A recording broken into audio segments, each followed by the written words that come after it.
శ్రీ గురుచరిత్ర 41వ అధ్యాయం. శ్రీ గణేశాయ నమ. శ్రీ సరస్వత్యై నమ. శ్రీ గురుభ్యో నమ. హరి ఓం. ప్రస్తావన. పరమాత్మ వాక్కు మనస్సులకు అందనివాడు. ఆయన ఒక్కడే అయినా విప్రులు ఆయన్ను బహువిధాలా నిర్వచించారన్న వేదమే ఆయనను రుద్రుడని విష్ణుమని కూడా స్తుతించినది. కానీ కలి ప్రభావం వలన శివకేశవ భేదం భక్తుల మధ్య విద్వేషానికి కారణమైంది.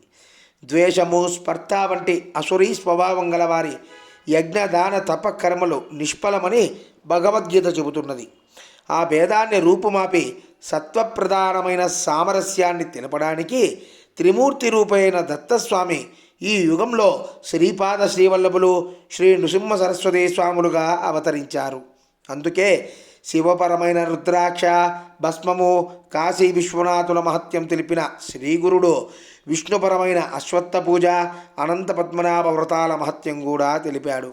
అయితే ఇట్టి వ్రతాలు సామాన్యులైన భక్తులకే తెలిపాడు కానీ తీవ్ర ముముక్షువులైన సిద్ధుడు మొదలైన ముముక్షువులకు గురుసేవ ఒక్కటే చెప్పారు. ఆ వ్రతాలు ఆయన వాక్కు వల్ల శక్తివంతములయ్యాయి కానీ భక్తులు తమకై తాము చేసినప్పుడు కాలేదు. ఈ విషయాలన్నింటినీ 41, 42, 43 అధ్యాయాలలో చూడవచ్చు.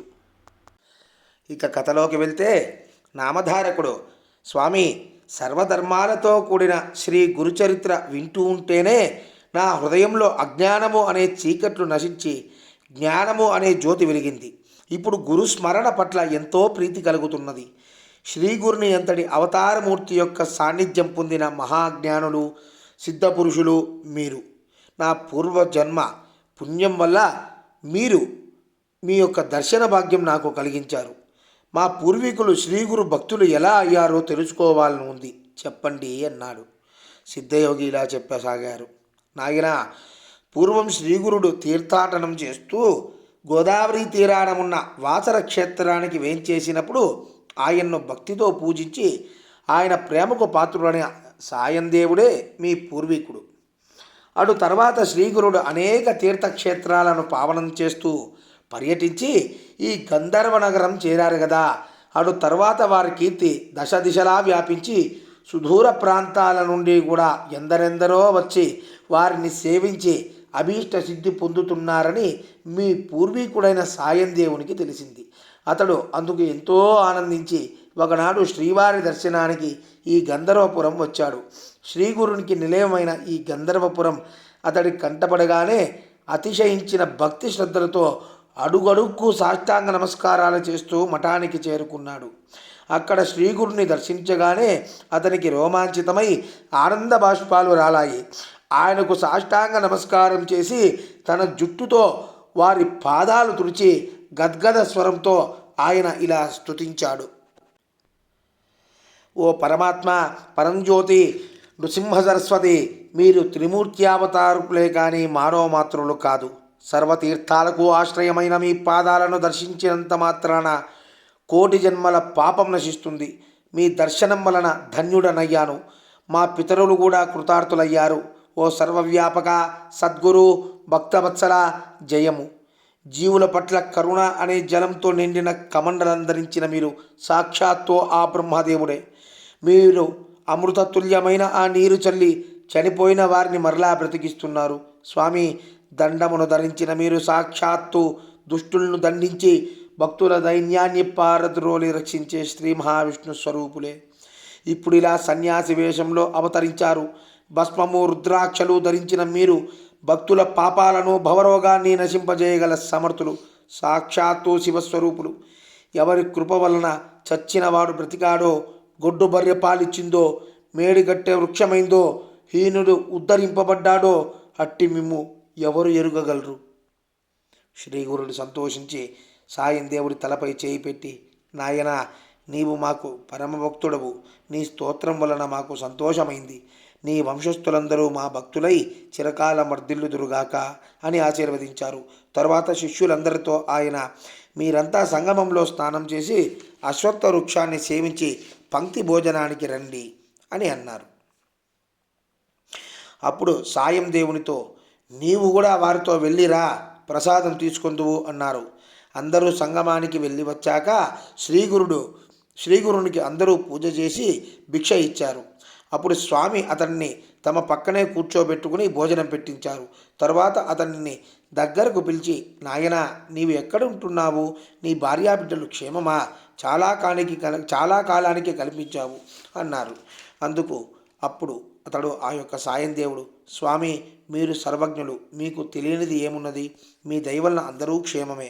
నా భార్యాబిడ్డలు ఉత్తర కంచిలో ఉన్నారు. నా కుటుంబ భారమంతా కొడుకులు చూసుకుంటున్నారు.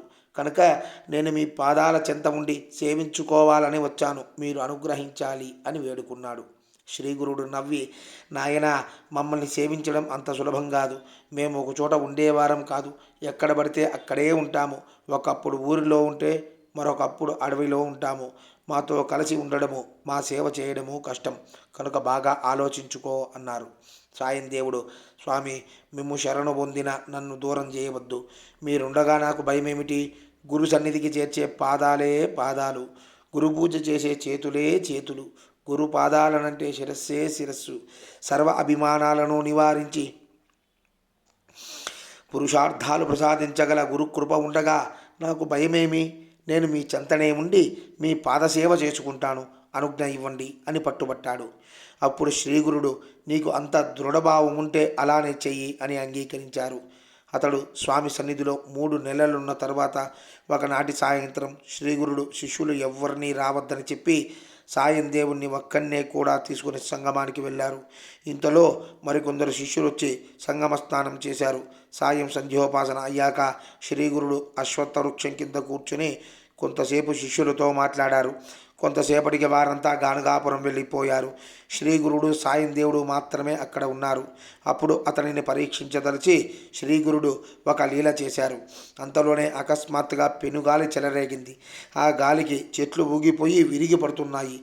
ఆకాశమంతా కారు మేఘాలు అలుముకొని భయంకరంగా ఉరుములు, కన్నులు మిరుమిట్లు గెలిపే మెరుపులతో కుండపోతగా వర్షం ఆరంభమైంది. సాయం దేవుడు ఆ గాలికి ఎలాగో ఓర్చుకొని తన వంటిపై ఉన్న ఉత్తరీయం తీసి శ్రీగురునికి కప్పి ఆయనకు అడ్డంగా నిల్చున్నాడు. ఇలా గాలి వాన అర్ధరాత్రి 2వ జాము వరకు కొనసాగాయి. గాలి వాన కొంత నెమ్మదించగానే దుర్భరంగా చలిగాలి వీచింది. అప్పుడు శ్రీగురుడు, నాయన, మమ్మల్ని చలి బాధిస్తున్నది.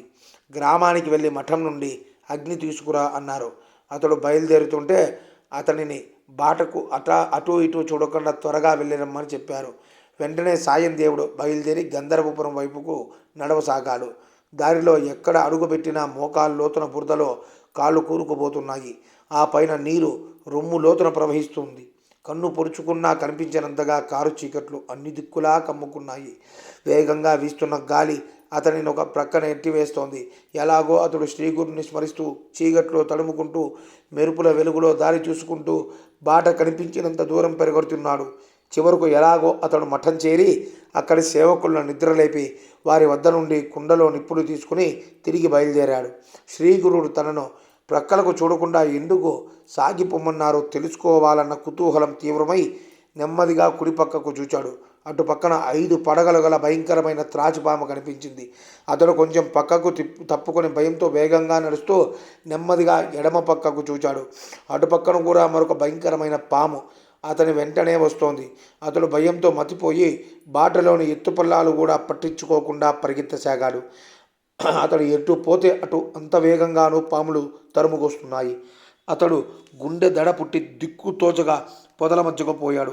ఎటు పోవాలో తెలియక భయంతో తనను ఆ పాముల బారి నుండి రక్షించమని మనస్సులోనే శ్రీగురిని ప్రార్థించుకోసాగాడు. వెంటనే అతనికి కొంచెం భయం తగ్గి ఒక చక్కని బాట చిక్కింది. దాని వెంట పోగా కొద్దిసేపట్లోనే సంగమం వద్దనున్న రావి చెట్టు అతనికి కనిపించింది. ఆ ప్రాంతమంతా వేల కొద్ది దీపాలతో వెలిగిపోతున్నట్లు కనిపించింది. అక్కడ నుండి వేదఘోష అతనికి చక్కగా వినిపిస్తున్నది. అతడు అటువైపుగా వెళ్ళి శ్రీగురుని సమీపించేసరికి అక్కడ ఆయన ఒక్కరే ఉన్నారు. అతడికి ఆ భయం వలన వర్షం ఆగిందని కూడా తెలియలేదు. ఆకాశంలో మబ్బులు ఎప్పుడు తొలగిపోయాయో కానీ పిండి ఆరబోసినట్లు పండు వెన్నెల వచ్చింది. అతడు ఆ పాత్ర కింద పెట్టి నిప్పును ప్రజ్వలింపజేశాడు. భయం తగ్గిపోయి అతడు గురువు కేసి చూసేసరికి ఆ 2 పాములు ఆయనకు నమస్కరించి వెళ్ళిపోతున్నాయి. వాటిని చూడగానే అతనికి మరలా భయమేసింది. శ్రీగురుడు నవ్వి, భయపడవద్దు, నిన్ను రక్షించడానికి ఆ పాములను మేమే పంపాము. గురుసేవ ఎంత కఠినమైందో తెలిసిందా? కనుక ముందుగా ఆలోచించుకొని తగిన భక్తి విశ్వాసాలు ఉంటేనే అందుకు పూనుకోవాలి. కలి ప్రభావం వల్ల ఇంద్రియ చాపల్యము, అపప్రచారాలు మొదలైన అవరోధాలు ఎన్నో వస్తాయి. అయినా చలించకుండా నిశ్చలంగా గురుసేవ చేస్తే గురుకృప వలన సర్వము సిద్ధిస్తుంది. యజ్ఞయాగాదులు చేసేవారికి ఎన్నో విఘ్నాలు వచ్చి అవి తేలికగా నిష్ఫలమవచ్చు. గురువు దగ్గరే ఉంటూ విశ్వాసంతో సేవ చేసేవాడు తేలికగా అభీష్టాలు నెరవేరి కృతార్థుడు అవుతాడు. ఏకభావంతో ఆయన్ను ఆరాధించడమే ఉత్తమ సాధన. పతివ్రత తన భర్తను సేవించినట్లు సత్శిష్యుడు తన గురువును విడువక నీలవలే సేవిస్తాడు. దేహంతో సహా అతని సర్వస్వము గురుసేవకే అర్పిస్తాడు. గురువే పరమేశ్వరుడు అని తెలుసుకుని ఆయన ప్రసాదమే భోజనంగా, ఆయన ధ్యానమే జీవనంగా, పాదతీర్థమే గంగాజలంగా సేవిస్తూ శ్రవణ మనన తత్పరుడై ఉంటాడు. గురువు ఎంతటి దుస్సాధ్యమైన ఆదేశమిచ్చినా సరే దాన్ని సాధించడానికి ఉపక్రమిస్తాడు. ప్రారంభించాగా దాన్ని ఎంత కష్టపడి అయినా పూర్తి చేస్తాడు. అలా చేస్తే వాడిని చూచి యమధర్మరాజు కూడా భయపడి తొలగిపోతాడు. అప్పుడు సాయం దేవుడు నమస్కరించి, స్వామి, నేనేమీ తెలియని వాణ్ణి, కృపతో గురుభక్తి ఎలాంటిదో వివరించండి. దాని సహాయంతో స్థైర్యం చిక్కించుకొని మీ చెంతనే ఉండి సేవిస్తాను అన్నాడు. అప్పుడు శ్రీగురుడు ఇలా బోధించారు. నాయనా, చెబుతాము విను. ఇక రాత్రి అయిందో, నీవు బ్రాహ్మీ ముహూర్తం అయిందో అన్నది పట్టించుకోకుండా వినాలి. సత్కాలక్షేపం అవుతుంది. పూర్వం పార్వతీదేవికి పరమేశ్వరుడు బోధించిన గురుభక్తి తత్వం నీకు చెబుతాము. శివుడు ఇలా చెప్పాడు. దేవి, గురువే ఈశ్వరుడు అన్న దృఢమైన విశ్వాసంతో ఆయన్ను సేవించడం వలన సర్వసిద్ధులు కలుగుతాయి. అట్టి ఫలితమే తపో అనుష్ఠాతుల వలన చాలా కాలానికి కానీ సిద్ధించదు. యథావిధిగా గురుని సేవించే వారికి యజ్ఞాది కర్మలు చేయని లోటు కలగదు. పూర్వం త్వష్ట అనే బ్రాహ్మణ బాలునికి 8వ సంవత్సరంలో ఉపనయనం చేసి వేదాధ్యయనానికి గురువు వద్దకు పంపారు. ఆ బ్రహ్మచారి చక్కగా గురుసేవ చేస్తున్నాడు. ఒకసారి ఆ గురువు యొక్క కుటీరం శిథిలమై వర్షపు నీరు లోపలికి కురిసింది. గురువు త్వష్టను పిలిచి, నాయనా, ఈ కుటీరం ప్రతిసారి వర్షానికి పాడైపోతున్నది. ఇలా గాలి, వాన, అగ్నుల వలన నశించకుండా అన్ని వసతులు కలిగి ఉండే కుటీరం నాకు కావాలి అని చెప్పారు. అప్పుడు గురుపత్ని, నాయన, ఎవరు నేయనిది, కుట్టనిది, రంగురంగులది, సరిపోయేది అయిన రవిక నాకు తెచ్చిపెట్టాలి అన్నది. ఇంతలో గురుపుత్రుడు వచ్చి, అన్నా, నాకు మట్టి అంటనివి, నీటి మీద నడిపించగలవి, ఎప్పుడూ సరిపోయేవి అయిన పాదరక్షలు కావాలి అన్నారు. అప్పుడే చిన్న పాప అయిన గురుపుత్రిక కూడా వచ్చి, అన్నా, నా చెవులకు కుండలాలు, ఆడుకునేందుకు ఒక బొమ్మరిల్లు కావాలి. అది ఒంటి స్తంభం కలిగి దంతంతో చేసినదై పగలకుండా ఉండేలా ఉండాలి. అది నా వెంట తీసుకువెళ్ళడానికి వీలుగా ఉండాలి. అందులో అన్ని వసతులు ఉండాలి. దాన్ని నెట్టుకు వెళ్ళడానికి చక్రాలు ఉండాలి. దాన్ని మళ్ళీ మడిచివేయడానికి వీలుండాలి. అందులో పీట, కుర్చీ ఉండాలి. ఆడుకోవడానికి మంచి వంట పాత్రలు మట్టివి కావాలి. నాకు అవే వంట నేర్పాలి. వాటిలోని వంట ఎంతసేపు అయినా చల్లారకూడదు. ఇతర వంట పరికరాలు కూడా కావాలి అని చెప్పింది. త్వష్ట అందుకు అంగీకరించి అడవికి వెళ్తూ అవన్నీ ఎలా సంపాదించాలా అని ఆలోచించాడు. చివరకు దిక్కుతోచక తన గురువునే ధ్యానించి తన మనస్సులోనే ఆయన్ను శరణు పొందాడు. అలా పోతుండగా అతనికి ఒక చోట ఒక అవధూత కనిపించి, నాయనా, నీవెవరు? ఇంత చిన్నవాడవు ఈ ఘోరమైన అరణ్యంలో చింతాక్రాంతుడవై తిరుగుతున్నావేమి అన్నాడు. ఆయన్ను చూడగానే త్వష్టకు మనస్సు శాంతించింది. తన గురువే ఆ రూపంలో దర్శనమిచ్చినట్లయింది. అతడు ఆయనకు నమస్కరించి, స్వామి, ఈ నిర్మానుష్యమైన అరణ్యంలో మిమ్మల్ని చూడగానే మీరు సాక్షాత్తు ఈశ్వరుడు అని నాకు తోచింది. మీ దర్శన భాగ్యం చేతనే నా మనసు స్థిరపడి ఆనందం లభించింది అని తాను సాధించవలసిన కష్టతరమైన పనుల గురించి విన్నవించుకున్నాడు. అవధూత అతనిని ఆశీర్వదించి, నాయన, అభీష్టప్రదుడైన విశ్వేశ్వరుడు కాశీలో ఉండగా దుర్లభం ఏమున్నది? నీవు కాశీ వెళ్ళి విశ్వనాథుడిని పూజించు. ఆయన వరముతో బ్రహ్మాది దేవతలు కూడా ఎంతో మహిమను పొందారు. కేవలం గుక్కెడు పాలు కోరిన ఉపమన్యువుకు ఆయన సాక్షాత్తు ఆ పాల సముద్రాన్నే ప్రసాదించిన దయాళువు అని చెప్పారు. గురుసేవ తప్ప వేరు ఏమీ ఎరుగని త్వష్ట, స్వామి కాశీక్షేత్రం ఎక్కడ ఉన్నది అని అడిగాడు. అప్పుడు ఆ మునిశ్రేష్ఠుడు, కాశీకు నిన్ను నేనే స్వయంగా తీసుకుపోతాను, నీ వలన నాకు కూడా విశ్వనాథుని దర్శనం అవుతుంది అని చెప్పి తన లీల చేత అతనిని మనోవేగంతో కాశీకి తీసుకువెళ్ళారు. శ్రీ దత్తాయ గురవే నమః. శ్రీ శ్రీపాద శ్రీవల్లభాయ నమః. శ్రీ నృసింహ సరస్వత్యై నమః. శ్రీ జయ గురుదత్త. ఇది శ్రీ గురుచరిత్ర 41వ అధ్యాయం సమాప్తం. జయ గురుదత్త.